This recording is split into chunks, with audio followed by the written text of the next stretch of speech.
Are you interested in moving to Europe but don't know where to start? Or have you started trying to do research and are feeling overwhelmed? Our new membership space, the We're Moving to Europe community, offers you a curated learning area where you can explore your potential pathways to moving in a strategic and methodical way, get support from other Americans who are planning their own moves, document your research, make progress at your own pace, and get expert insights along the way. As a member, you'll have access to monthly Moving to Europe classes on fresh topics with new resources and get the tools you need to track your progress. You'll also find reliable, up-to-date information organized so you can find what you need when you need it. You'll get practical, supportive, respectful guidance, useful feedback, and input on future courses and resources. You'll also get access to We're Moving to Europe podcast episodes a week before the general public. We can't tell you where you should move, but our community will offer you a process, resources, and support to help you make that decision for yourself and your family. Search for We're Moving to Europe at school.com, that's SKOOL.com, or check the show notes of this episode for the link.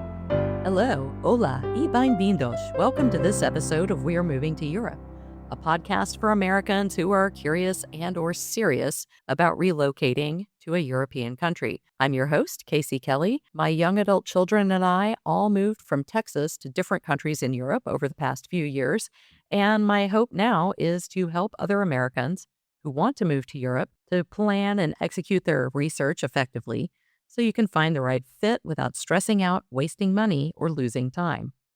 Today, we're talking with Karen Shopoff Rooff. She's the founder of Personal Fit College Consulting, which is based in Orinda, California. Karen specializes in helping American families understand their international college options. And she also has personal experience as an international college student because in addition to her degrees from Notre Dame and UT Austin, Karen earned a postgraduate diploma from the University of London. Welcome, Karen. It is really nice to have you here today. Thanks for having me. I'm excited to talk to you. I'm excited to hear from you. So tell us about your work and how you got started doing college coaching, how long you've been doing it, and maybe a little bit about your philosophy of how you find the right fit for your students and families. Well, I started down the educational consulting path 8 or 9 years ago. My oldest child was applying for a magnet choice high school within the public school system when we were living in Austin, and I was helping him with the application, and then he got into the school, and then it hit me like a ton of bricks that there are all of these kids throughout Austin who don't have parents who understand how to navigate the school system, how to do an application for a free public school specialized program. And I am an educator at heart. I was a professor in my first career. I love to teach and uplift people and help them create opportunities and help them reach their goals. And it was just the inequity of it was really bothersome to me. So I joined with the school's mentorship program and began working first with middle schoolers who were identified at Title I middle schools in the US by their counselors as having great academic potential, students who would really benefit from having a serious and rigorous high school curriculum. And so I was working with them, and then my own oldest child was a senior during the pandemic, and we were sitting at home and working on his college applications, it again hit me about all of those kids who don't have help, whose parents either have never been to college or have never been to college in the US, and they just have no idea how to navigate the system and what gross inequity that is. So I contacted the college counselors at the high school and basically started saying, "Hey, how can I help? who can you connect me with who would benefit from just having an adult who knows a little bit about this? And from there, it was kind of all systems go. I love this work. I love getting to know kids. I love helping to figure out what the right fit college environment is for them because it's not a one size fits all situation. I mean, we have everything from what somebody wants to study to whether they feel comfortable in large classes or small classes to what the family's budget is. And all of those are realities that need to be considered when families and students are thinking about their college options. So that's a really inspiring reason to get involved, right? Because there is a lot of inequity in especially in American education. There's so much, and I think that that's one of the things that when people think of college consultants, they think, "Oh, well, that's for, like, rich people." And, one of the benefits for me of owning my own company is that the people who can pay for my services help to offset the pro bono work that I do to make sure that I'm always helping some set of students who can't afford my services, but who absolutely deserve opportunity. That's awesome. So, can you tell us how the international factor plays into this? Like maybe, your international experience and then Yeah. helping students explore those options. Yeah. Well, as you mentioned in your intro, I do have a postgraduate diploma from the University of London, and I earned that while I was living in London. But my story starts way earlier. When I was in the 10th grade, my humanities teachers were offering a class trip to London for spring break. And I told my parents that I wanted to do it, and my parents, who had never been to Europe themselves, were like, "Ha, you're crazy, but if you can pay for it, then we'll let you go." And I became, like, the world's most famous babysitter. I was working whatever jobs I could get a hold of because I wanted to do this, and it was one of those experiences that was truly life-changing. I got to London, and I remember walking along the Thames. This was in 1990, and just feeling this incredible sense of peace and, like, this is my soul's home, like, this is where I want to be. So I went again to London as a student, my junior year at Notre Dame, spent, 8 months in all in London, and then fortunately met somebody who had also studied in London as an undergrad, and he loved the city as much as I did, and he got an opportunity for us to move to London where he could open an office of the company that he was working for, and, it was during that time that we were there that I just enrolled in a class because I'm a nerdy lifelong learner, and I wanted a way to meet people and to have a little bit of structure to my days because I didn't have a work permit. So I took a class and really loved it. And the funny thing is now our oldest child has also so he was born in London while we were living there. He's now just graduated from college, but he also did a term in London. So we come by our Anglophilia deep and honestly. Nice. So, and that also means that you know firsthand how kind of transformative and perspective changing that kind of education abroad experience can be, even if it's not the entire degree program. Oh, absolutely.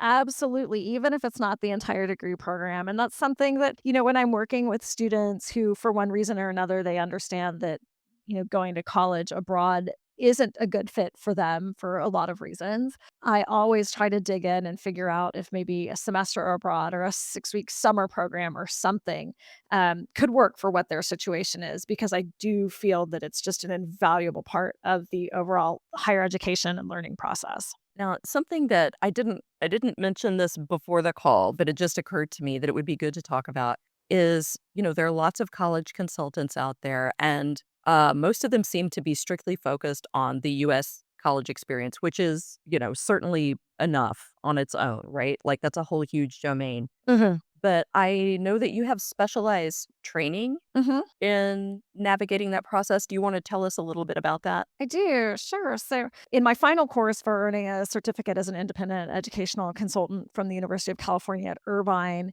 and as part of that program, there are some elective courses that we take and have choice in what we want to really try to specialize in. And so for me, counseling American students on international college options was my like first choice elective. And so I have taken that course, and it was a great way to really understand what the English speaking college options abroad are, and not just in Europe, but we also did some looking at, Australia and New Zealand as well. Very cool. So, when we talked before, you said that you're now seeing maybe more families asking about college abroad for a variety of reasons. Do you want to talk about what you're seeing in your work? Yeah, and this isn't just what I'm seeing, but I was at a luncheon in the end of February, beginning of March, that was sponsored by a group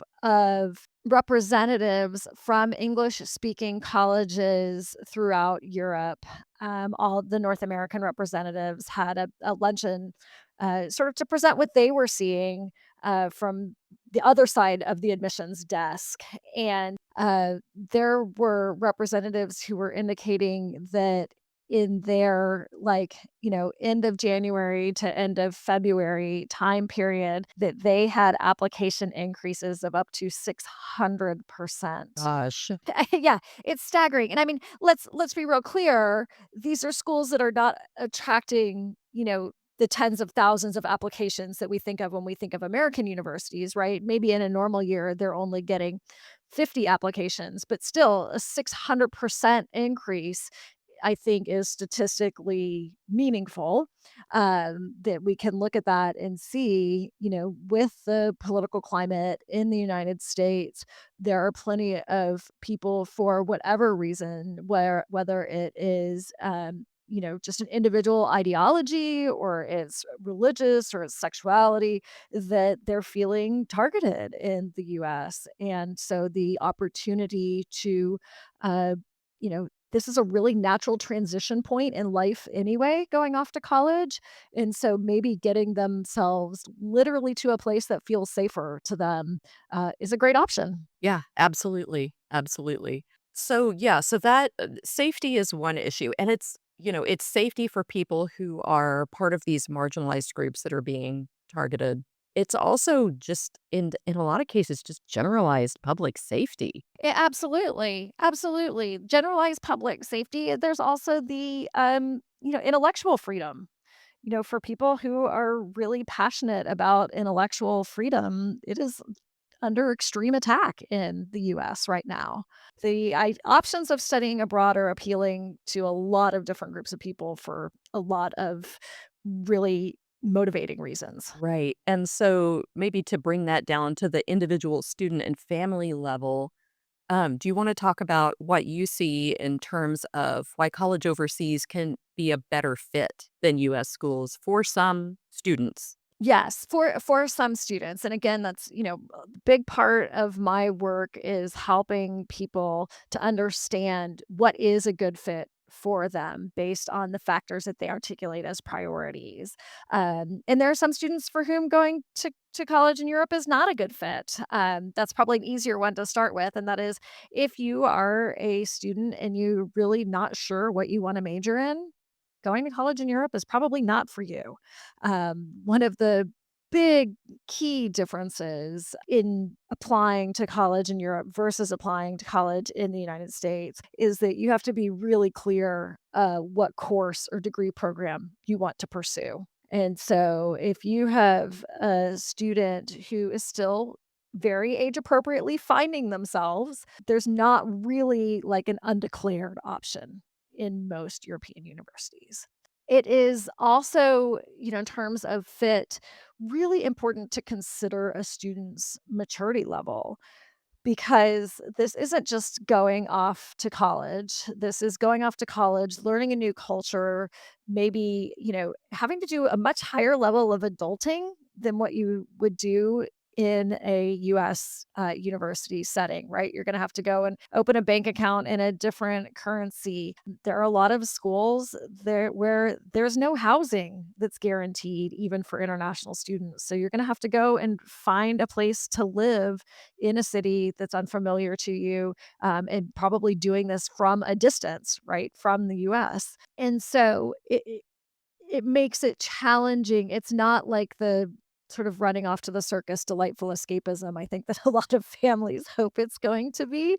There's some very real and serious factors that you have to consider. However, for students who have a strong sense of purpose, who have a clear idea of what they want to study, who are mature and who are really ready to embrace that independence of young adulthood, it can be a wonderful option.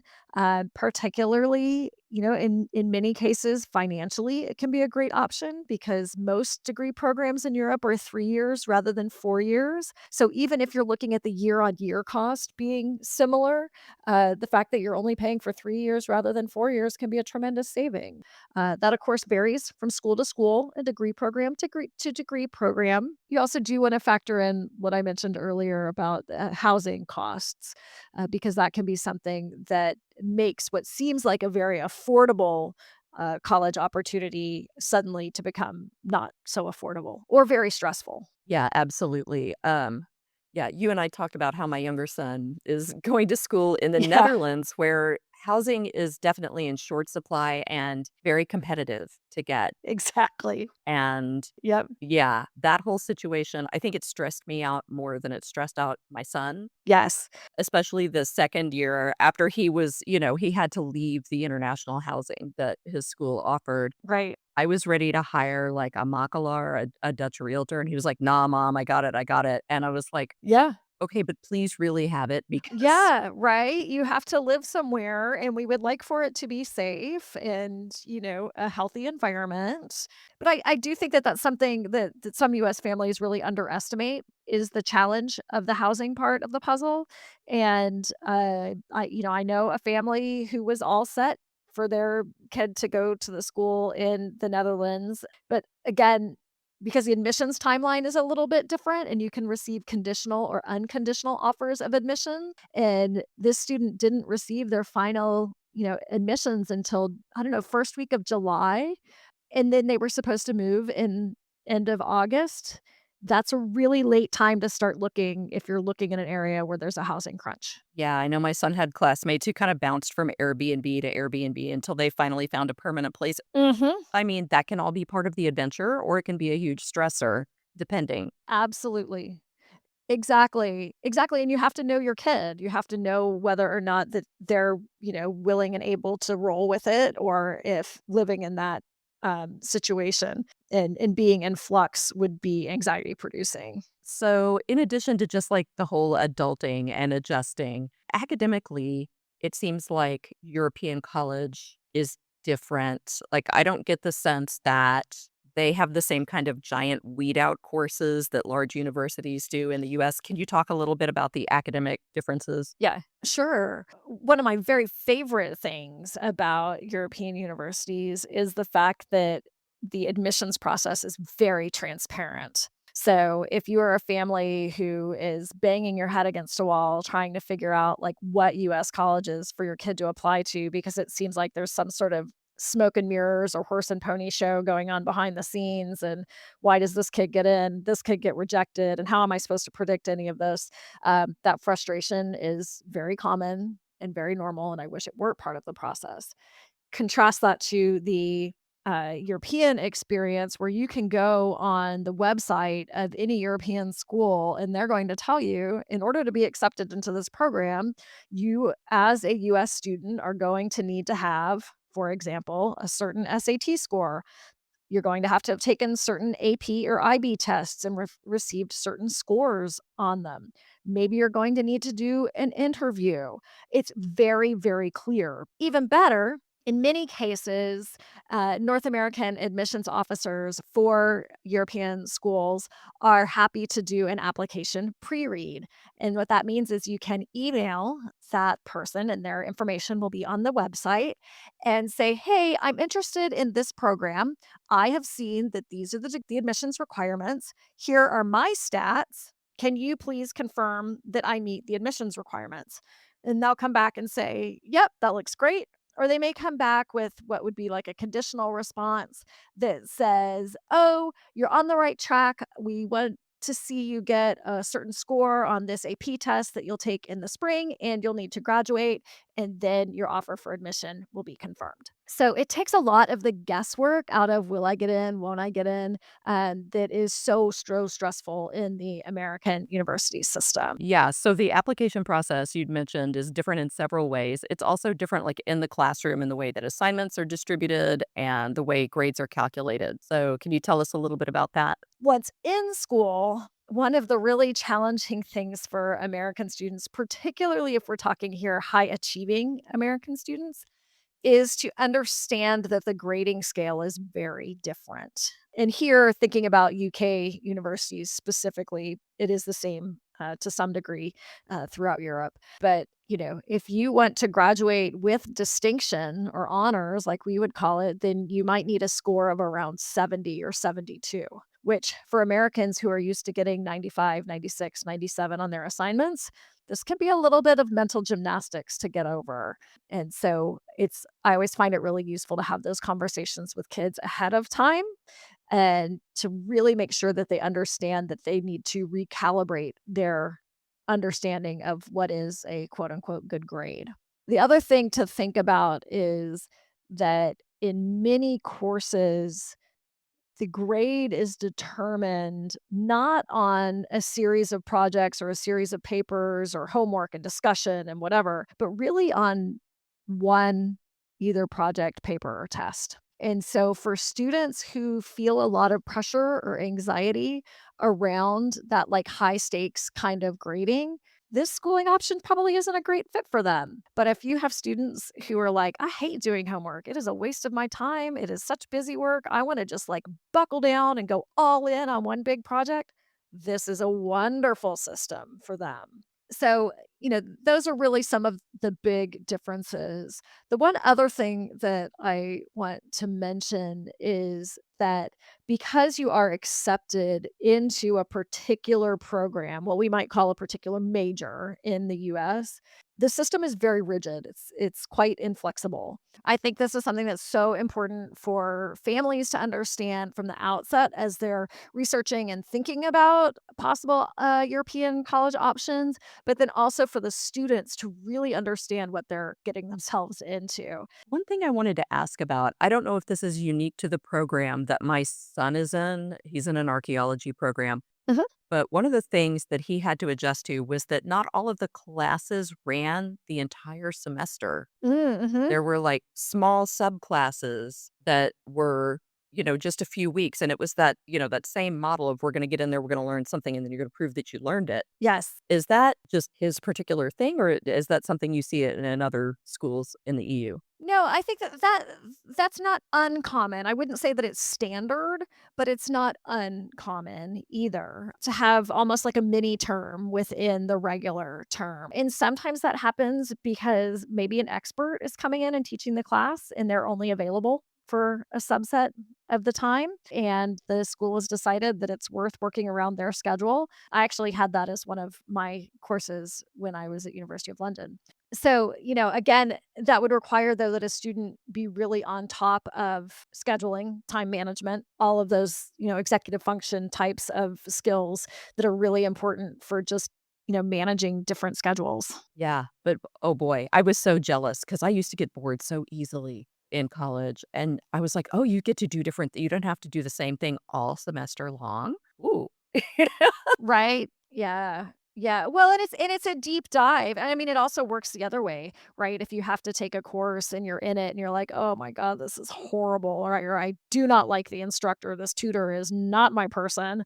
Then you're like, "Well, that's okay. I can do anything for 5 weeks." Absolutely. So, we've talked about the college experience, the adulting kind of requirements that you have to be prepared to do, and the application process. One of the big draws for my family was the difference in cost compared to comparable quality programs in the US. But we also had to forego financial aid because the school that we were at, I think they have a FAFSA code now, but they did not Mhm. at the time. So do you want to talk about how families need to understand that process? Yeah, and I'm glad that you brought that up about the FAFSA because I do think that that's something that a lot of American families don't know is that there are quite a few schools actually in the EU who allow American students to file for FAFSA and have those federal student aid funds be applied to their tuition or, and then it's the same whether it's a subsidized or unsubsidized loan like you would take if you were at an American school.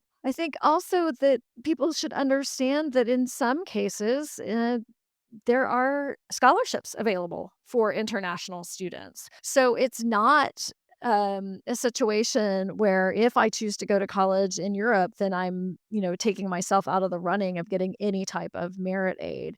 That's not the case. Rather, like most things related to college and college admissions, it depends, right? It depends on the school that you're applying to. It depends on the program that you're applying to.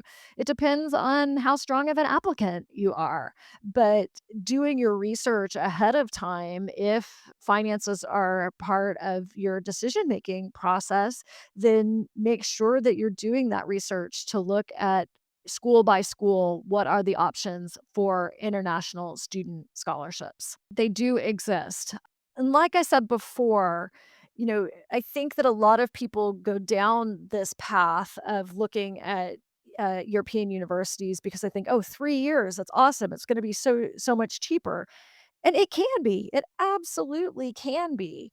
But again, if you wind up, changing your degree program, which basically requires a reapplication, it's not as forgiving and flexible as many cases are in the US. So, don't bank on it being cheaper if you have a student who's not 100% committed to what they're doing. Yeah, that's a really good point. Yeah, that was a gamble that I took just because I knew my kid. Absolutely. Yeah. And he understood that it was a gamble too with, with his parents' money, Yeah. but he felt really confident that he could do it. He graduates in November, it's paid off. But like me at that age, oh, no. Right. One thing, and I don't think he will mind me sharing this in the context of it being a pro tip or a cautionary tale, there actually was a scholarship that he was eligible for, that he intended to apply for, and that he got everything ready to apply for. And, teenagers will put things off to the last minute. You know exactly where this is going. Yeah, he forgot about the time difference between the Netherlands and Austin and came to me and said, "Mom." Uh-huh. And I said, "You know what? I bet you'll never do it again. I bet you'll never forget a time difference again. So just consider that a really expensive lesson." It was not a huge scholarship, which is why I didn't, die on the spot. I'm here to talk to you now. But I was just like, oh man. Oops. Yeah. Yeah. Yeah, it's a serious bummer. And similarly, you need to be aware if scholarship deadlines are different than the academic deadline timeline that you're sticking to. Because most schools or many schools don't have a deadline until really much later than what US students think of, January 15th in the UK.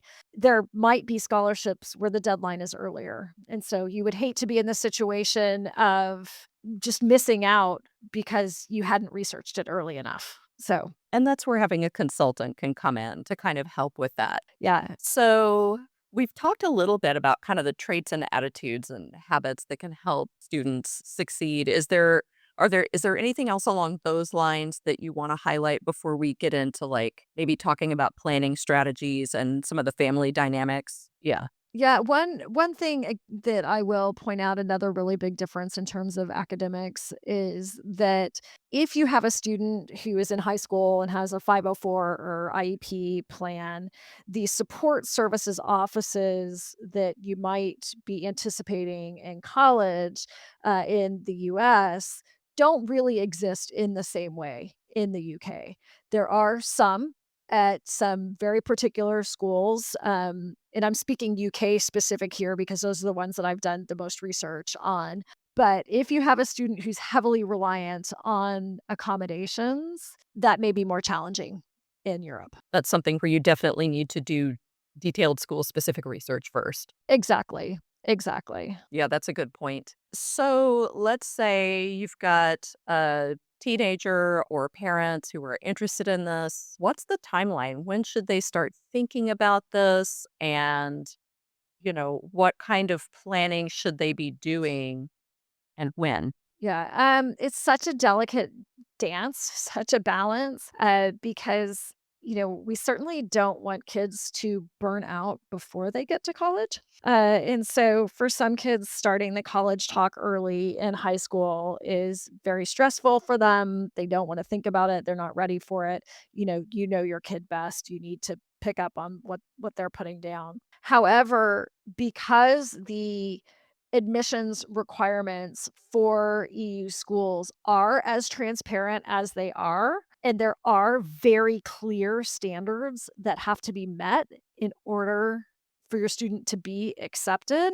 You can't necessarily, and I'm getting calls from families like right now with rising seniors being like, "Hey, my kid really wants to go to college in Europe," but they've taken like very basic college prep classes. So like they've taken no AP classes, they're not in an IB program.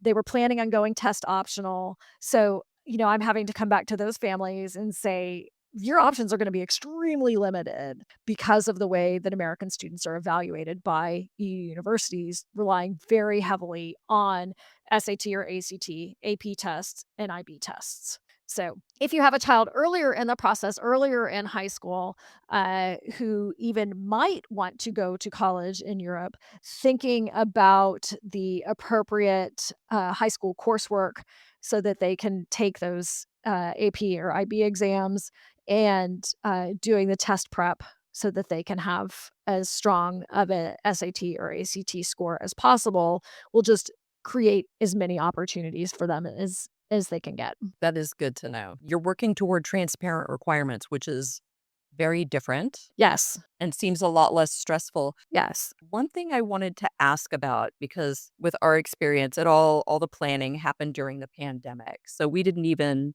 physically visit his campus until after he had been admitted. Mhm. But do colleges in Europe offer the kind of student visits that we think of as being pretty typical in the US? Right. Not really. Okay. Not really. There are a few that do, but not really is the most general answer. However, as somebody else who had a kid doing the whole college thing in the pandemic, I'm sure you got very familiar with the virtual tours that are available online.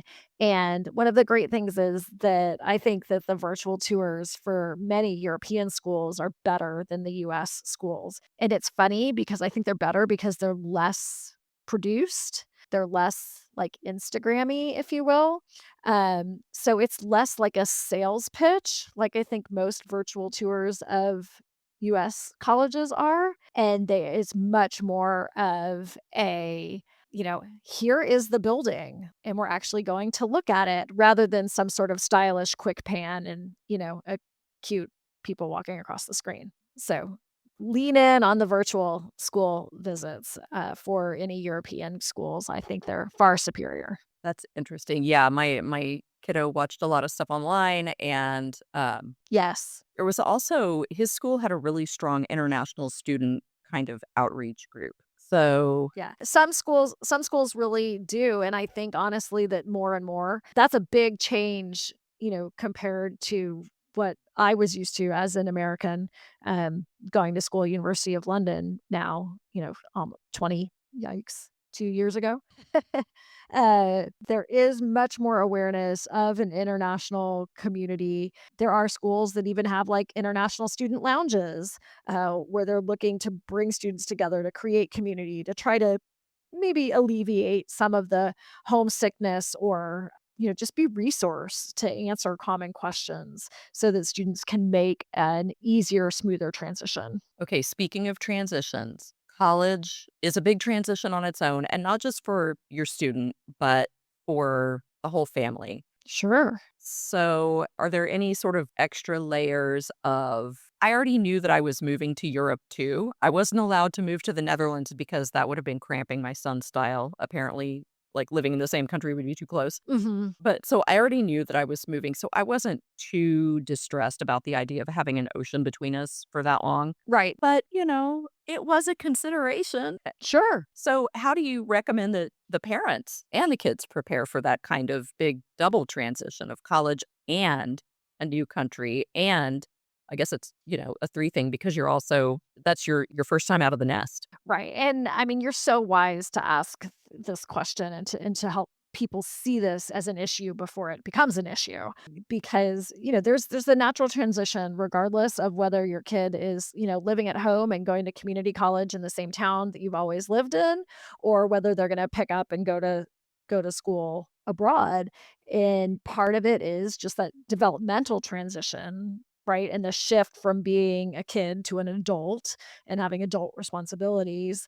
I have a few friends who have had kids go to college in Europe, and just finishing their freshman year now. And it's interesting because one of them their son is in the Netherlands, and they moved to Denmark, which is where the kid's father is from, only child. So this was a good time for them to pick up and move. But, that's been a lot of transition.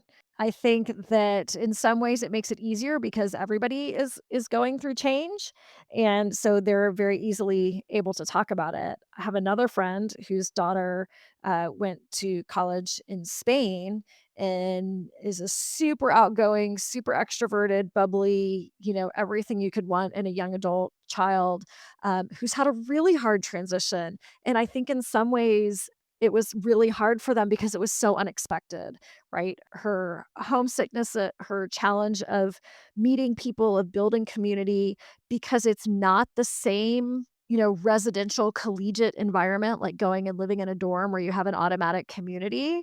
And so she's really struggled. And so I've seen the struggle both from the daughter and from the mom. And it's really resulted in the daughter didn't come home at all during the academic year, but the parents each made separate trips. The dad went once, the mom went once, and then they went as a family over the Christmas break in order to just be with her. But I think that it was very surprising to them because this is such an outgoing, extroverted young adult, and she's very well traveled. And it was just a situation that was harder than anticipated.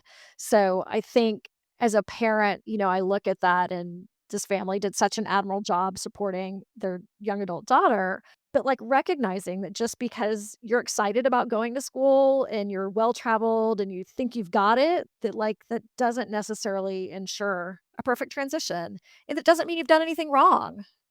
It's just the way things are sometimes, that it takes longer to work through building new communities. Right. And so you just, as a parent, I guess, you just have to be prepared for that. Yes. Have a plan for supporting them and helping them make it a successful transition if they can. Yeah, yeah, and, just as always, this family is a super tightly knit family, and so, the daughter felt safe going to the parents and saying, "I'm sad and homesick," and didn't just try to, put on a happy face. And I think that that's something that parents can do for kids regardless of where they're going to college, whether, they're staying in the US, they're staying in the same town, wherever, but to help acknowledge to your child, to your young adult, that, like, if going off to college feels scary, it's because it is scary, right? This is a huge transition. It takes an incredible amount of courage to go somewhere and do something completely new, and especially if you're going to a place where you don't know anybody. And I think that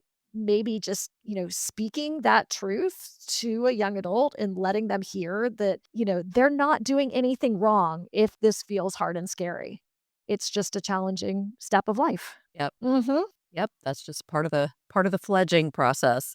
Karen, what's the best way for people to get in touch with you if they have questions or would like to schedule a consultation? My website is personalfitcollegeconsulting.com. And from there, you can send me an email or schedule a 15-minute call. I'm always happy to talk to people and give you as much insight as I can. Awesome. Thank you. We will make sure that link is in the show notes for the podcast. And Karen, thank you so much for talking with us today.